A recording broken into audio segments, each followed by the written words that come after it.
You're watching the Magic Academy, and today we're going to be discussing what happened to the Druids. Stay tuned.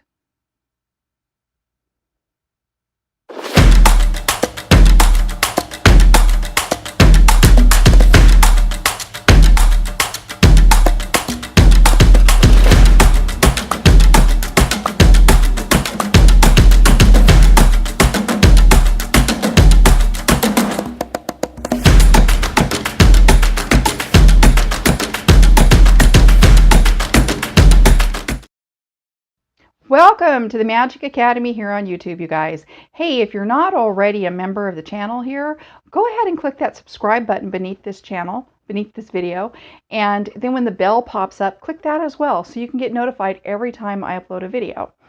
All right, so we're discussing today what happened to the Druids. We're going to be covering basically answering some of those questions that we have, like what happened to magical people, basically, in history. Where did they go? Why are we rediscovering our magical roots now, this far advanced in the future? What happened? Well, of course, we know Christianity happened, but why? Why did that all happen, and how could that have taken over and wiped out a lot of our Christian connections? What happened? And when? What time frames did all of this happen, right? So we're going to cover some of that. We're also going to cover some prehistory of mankind and I guess debunk some of the ideas about early civilizations and who were the first, if that can even be answered, as opposed to first civilizations being in Egypt. Okay, so let's discuss that first. Early mankind. We know that early mankind, as a rule, first started off as, just being out in the elements and grasping at how to survive. So they moved with, the conditions of the elements. So where it was warm, they learned, if it was getting cool, to move to where it was warmer, where there would be food. Because if they didn't and they stayed where it was cold, they could die of the cold, they could die of, no food. So they moved and migrated with the animals, just to have food. And as mankind progressed, and that happened throughout the world, okay, everywhere there was mankind, mankind was that beginning and that kind of origin. And then we see all throughout the world at different times and different stages that mankind developed from being, moving around to learning how to domesticate animals for farming, for ranching, for food, and also learning how to farm. That was a very intelligent move. Learning how to stay in one place, to have tools, and to build things, and to yield the land, wield the land, was a huge intelligence. And that intelligence had a calendar. They were learning how to keep a calendar to do that. They learned that there were cycles, not just patterns yearly as far as weather, but how those patterns and cycles went with the sun, that, how the sun affected and how the moon affected and how the stars affected all of that. And they learned, excuse me, first of all, usually early mankind first learned about the stages of the moon, the 28-day cycles of the moon. That was you really helped mankind because no light in the evening. Think about it. You're desperate for light at nighttime because we have a dark phase of the moon, right? And you want to keep track of when those nights are because you don't have any light protection from the sky on the darker nights. So, yeah, of course, they learned how to calendar and keep track of the moon. Then they learned how to calendar and keep track of the sun in an advanced way so that they could farm. And that's where we got the wheel of the year. Okay, so we had our silver wheel probably first in most societies, and then the learning the golden wheel, or the wheel of the sun, wheel of the year, helped us with farming. Okay, so not just in hunting, but also in farming, not just in safety as well. So those are the two things that mankind learned, and we attributed those wheels, oftentimes those calendars, to magical correspondences. So gods, goddesses, and things like that. That's pretty much the wheel of the year that we have and use right now. Those are what we were using back a long time ago in ancient mankind. Okay, the very first early stages of settlements. Now, settling down, when mankind learned how to settle down and learned how to dwell in one place and learned how to farm, then we learned how to become civilizations, right? Because we learned how to live together in groups in one place, and we learned how to not just be a tribe, kind of like tribes at first. I guess that would even be with the migrating, but tribes to civilization to like a little town. If you get what I'm saying, a little neighborhood. We started learning how to have neighborhoods, and from those little neighborhoods, we grew into cities. Okay, and we had leaders. We had to have leaders in politics and things like that, and we had those all over the world at different time stages. We also have intelligent, advanced societies that pre-existed ancient Egypt. Atlantis is one of those societies that pre-existed before the intelligent existence of civilization in ancient Egypt in the Golden Era. It predates that.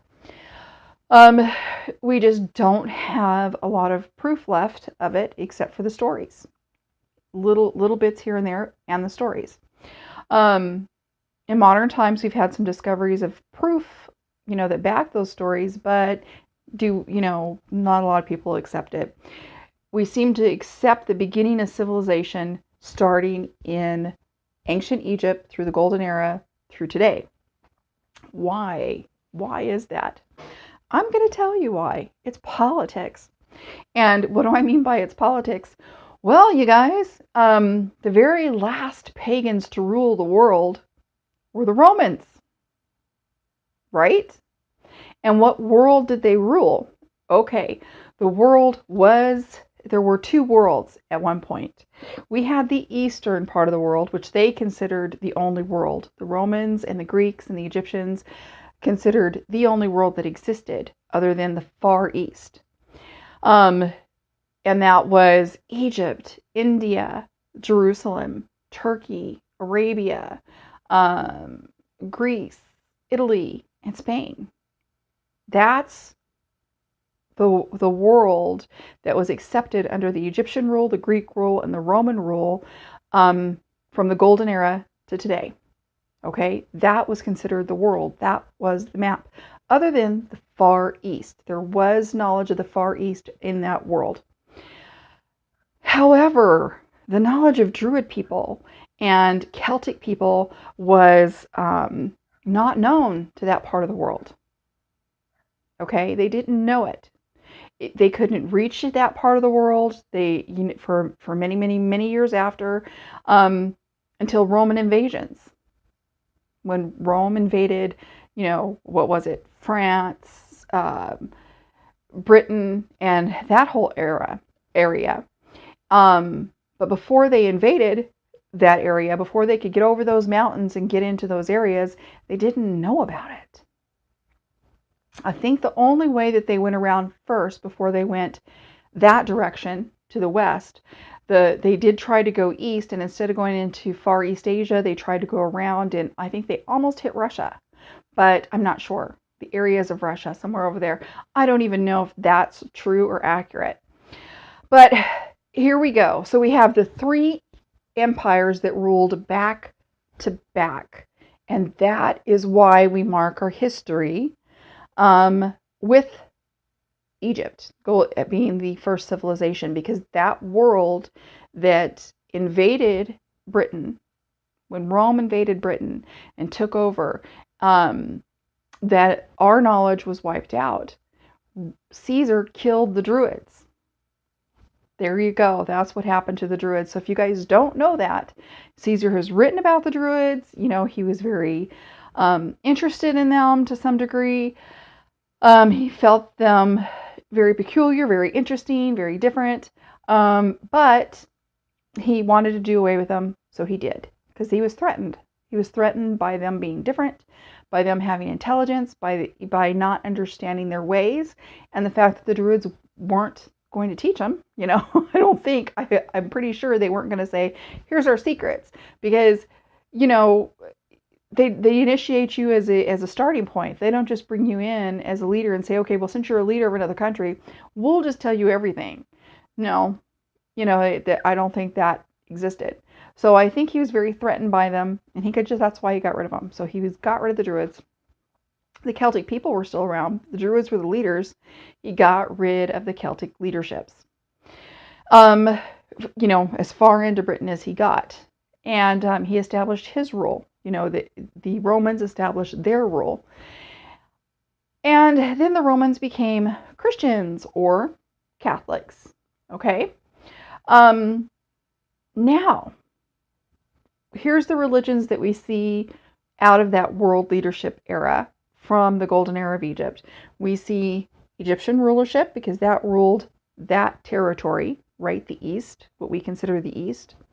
The non-Celtic people are Spain, Rome, Greece, Egypt, Israel, Turkey, Arabia, and India.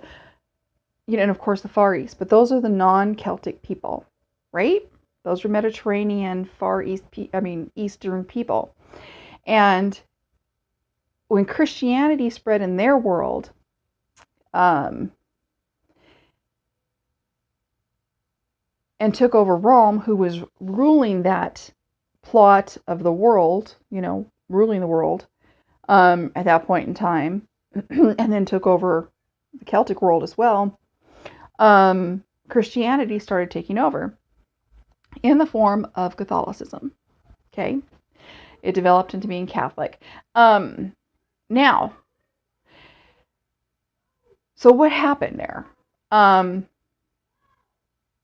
So the Catholics then, first it was Rome. Rome became Catholics. Rome was ruling the world. So Catholics were ruling the world, right?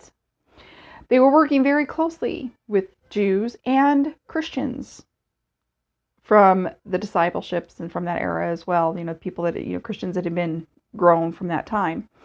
And they were working very closely with them for artifacts and for the translations of the Bible, and to get the wisdom and the knowledge of the Jewish faith.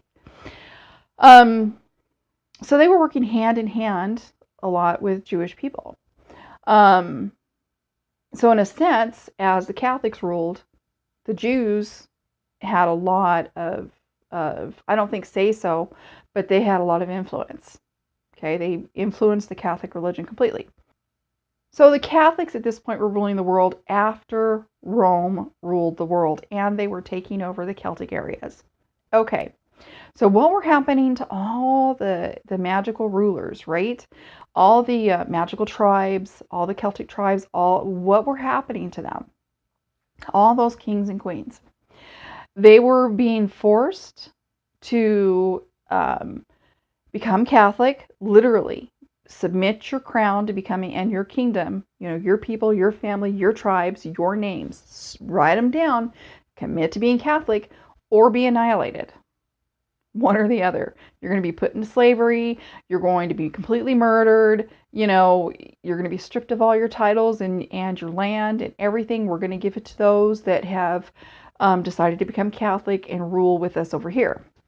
Because, Rome let people rule under their rule. It was them and then everyone else. And as long as you did exactly as they wanted, they'd let you rule. They couldn't be everywhere. They'd let you rule as long as you ruled their way and in their belief. So all the magical people that wouldn't take Catholicism, wouldn't take the Catholicism crown, died. So we lost a lot of Druid kings and queens and so on, and people that are probably never even kept track of. They're just annihilated, gone. And the world became Catholic. Britain was Catholic. All the Celtic areas were becoming Catholic, that Rome could reach. Okay. And everyone else pretty much just, if they couldn't reach them or defeat them, then they just had, they stayed away from them. They were a threat enough to where they kept their distance. But if they tried to come into that territory, they were forced, they were committing a crime if they weren't converting to being Catholic. Okay? All right, so that's what happened. Catholicism is what happened to a lot of the magical people. And taking that new Catholicism, that new belief, meant that you could no longer have your writings or your beliefs or teachings, and you weren't allowed to teach. They did away with any of that. So, we lost all the teachers. We lost everything. Everything magical, we lost it. Because Catholicism from Rome, and Rome was ruling through Catholicism. Through belief is how they ruled.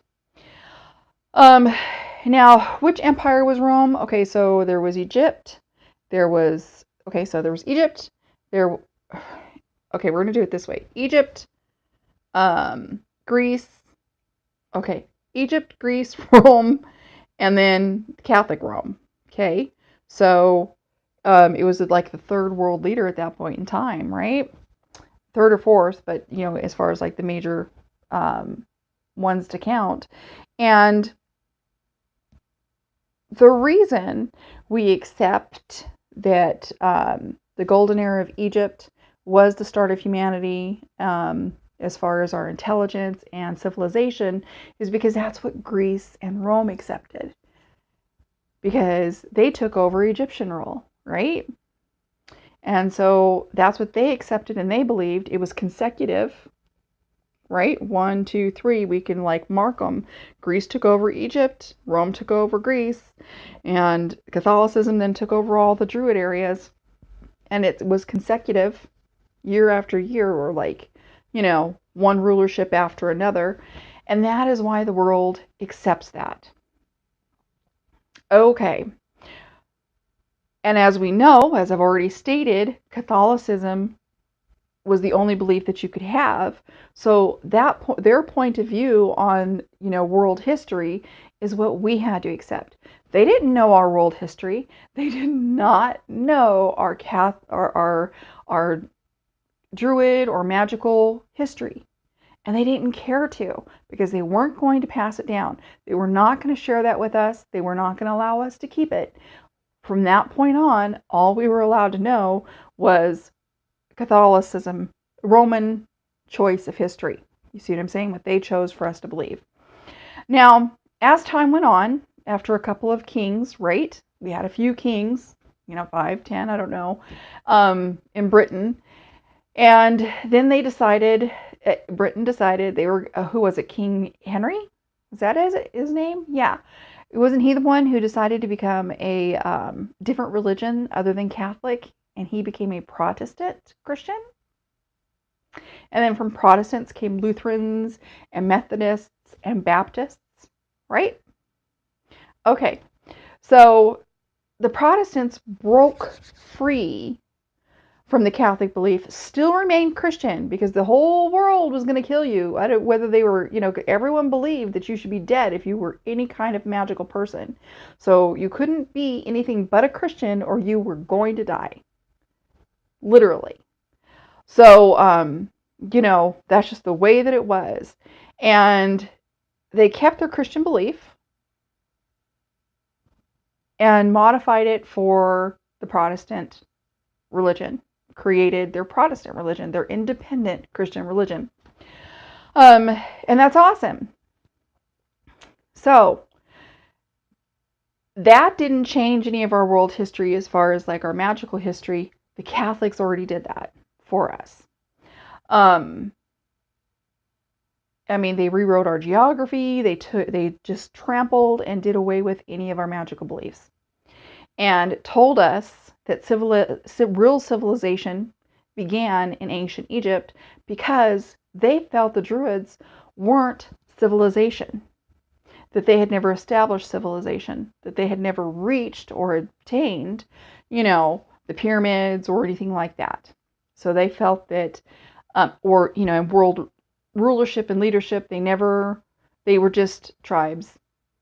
That's all the power they were allowed to have in history. Oh, you were a few tribes. You were, sure you did a few things, but you weren't civilized. You weren't a civilization.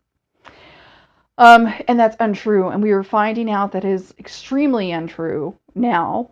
You can watch, things on YouTube and everything else where there's many civilizations that existed way before the golden era of Egypt. It's just that gave power behind why the Romans should be in power. Right? They took over Greece and Egypt. They were around and part of some of the biggest civilization in world history, their world history, the East, the non-Celtic people world history, and that's all they were going to let us accept. Okay, so that's where it came from, and that's what happened to the Druids. Caesar killed them. The Romans killed them. And then came in Christianity in the form of Catholicism, and everybody that Rome was conquering had to become Catholic. And if you didn't submit to being Catholic, you were killed. Your tribe, your belief, your Celtic people were killed. It's just the way it was. And, of course, that's those that did conform survived. And there you go. Or they were able to retreat. Some of them retreated back into further western areas that the Romans couldn't get to as an army, and they were able to survive as well. So that's how it all happened. What do you think? Do you guys agree with me, or do you think I'm wrong? So basically, I guess what I'm saying is that the Mediterranean area, Greece, Rome, Spain, everything that was the Catholic world, destroyed our history. So we don't have much of it unless you really dig deep and try to find it. And a lot of our leaders and, our writings weren't understood. I mean, look at the Celtic alphabet, right? The Ogham alphabet. People did not understand what they were looking at, or if they did, they recognized it as something that didn't conform to being Catholic or not accepted by Catholics in Rome. So it was becoming, they were just forcing it to be obsolete. Couldn't have it. And that's just the way that it was. But there were earlier civilizations, and the Druids had many civilizations all over. All the Celtic and Druid people and magical people of the Western worlds had civilizations. They were very intelligent. Look at our Wheel of the Year. It is so intelligent. It really is. And it is such a blessing to have. And that ancient man was very intelligent and civilized to have that. Okay, leave me a comment, you guys. Tell me what you think. Do you agree that Catholicism and Rome killed the Druids? Do you believe that? And do you believe that if that had not happened, that possibly, our magical world in the West would have possibly taken over? How much history do you think we lost? How much magical history do you think we lost as far as like tribes, civilization, and our world in the Western world? I think we lost quite a bit, all in the name of Catholicism and Roman rule. That's just my opinion from history. And I'll get back with you guys soon. I've got some more videos that I'm going to do touching this as far as like history and how it affects us today as magical people. Don't forget to like and subscribe, and I'll see you guys next time. Blessed be. Stay magical. Thanks for watching. Don't forget to subscribe and like this video. Also, if you're looking for more, go ahead and click the image in the center. That'll take you to all my playlists. And you can find me on my social media in the description below.